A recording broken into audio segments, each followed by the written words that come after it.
Good afternoon. My name is Brittany Lord. I'm an LPC MHSP here in Chattanooga, Tennessee.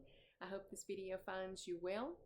I am the facilitator for the Remembering Our Babies therapy group, and so pleased to start out 2026 being able to come alongside people in our local community and beyond through the help of the internet on YouTube on this channel, and be able to come alongside people who have lost children, who've lost children with infant death, miscarriage, or who struggle with the pain of infertility. So you are joining us by no accident.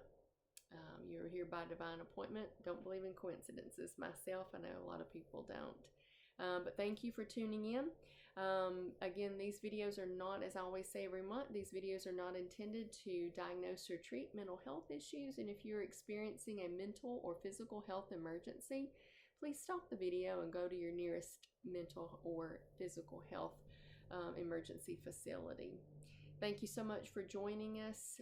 We're so excited again in 2026 to be rolling out these videos, and every single month we bring you a new one. That's just one of the ways that we come alongside, as I said, people in our community and beyond who have struggled with the pain of infertility or who have lost children due to infant death or miscarriage. So another way, including with the videos, are to us to provide several included, I used to say free, it's included and funded by this group, one-on-one individual therapy sessions that I can provide either virtually or in person. So if you need more information about that, please check us out on Facebook or message us in the comments of this video.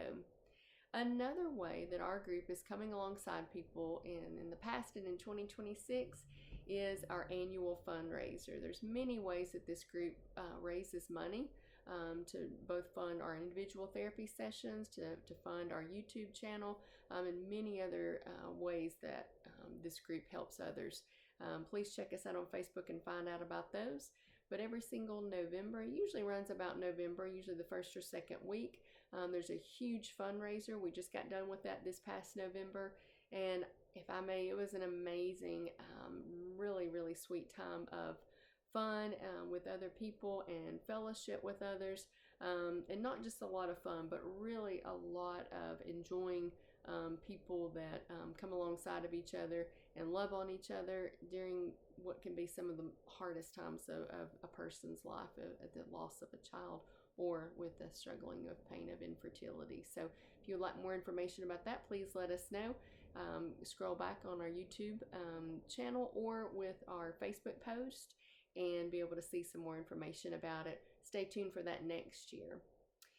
So again, it's 2026. We're getting started with the new year, and we're so excited because, it's a new year, new us, right? So many people have goals and resolutions that they want to accomplish. So it's a fresh start. So many times, many of my clients, and I know you guys, are thinking of goals and resolutions.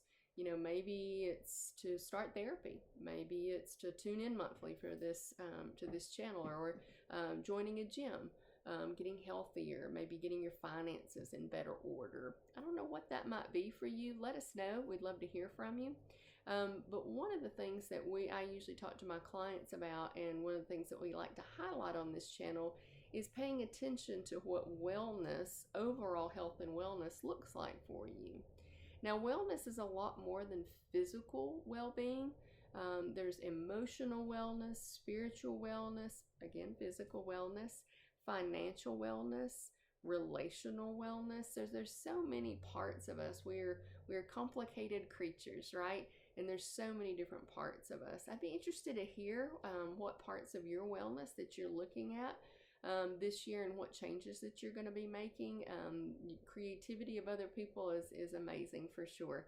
But one of the things that I would like to pay attention to today is a way to help improve the emotional wellness of clients. And this is a simple yet effective way to help people with that emotional aspect of their wellness, and can be something really simple to not only implement some of the coping mechanisms that they already have, but a great way to streamline that and maybe bring a new way to thinking about implementing coping mechanisms. Let me show you what I mean. So many of these things, there's just 3 things that are needed, other than a pen, of course, that may be lying around in your junk drawer. 2 colors of Post-it notes, a pen, of course, and an envelope. I used one that was left over from a bill. So 2 colors of Post-it notes.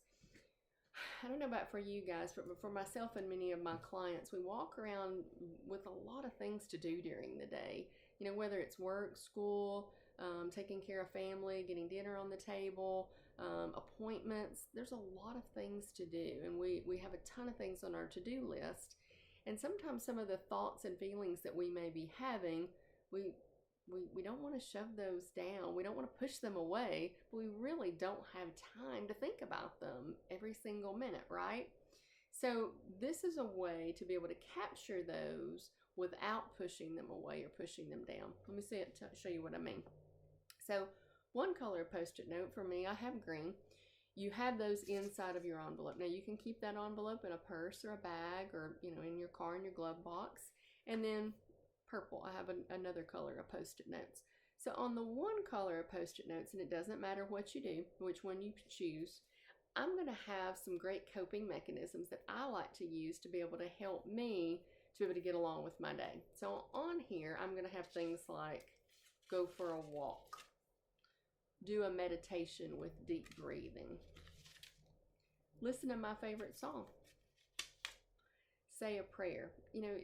Depending upon what you enjoy doing, maybe going for a walk really isn't part of your coping mechanism. Maybe watching your favorite show or doing some painting or drawing is part of your coping mechanism.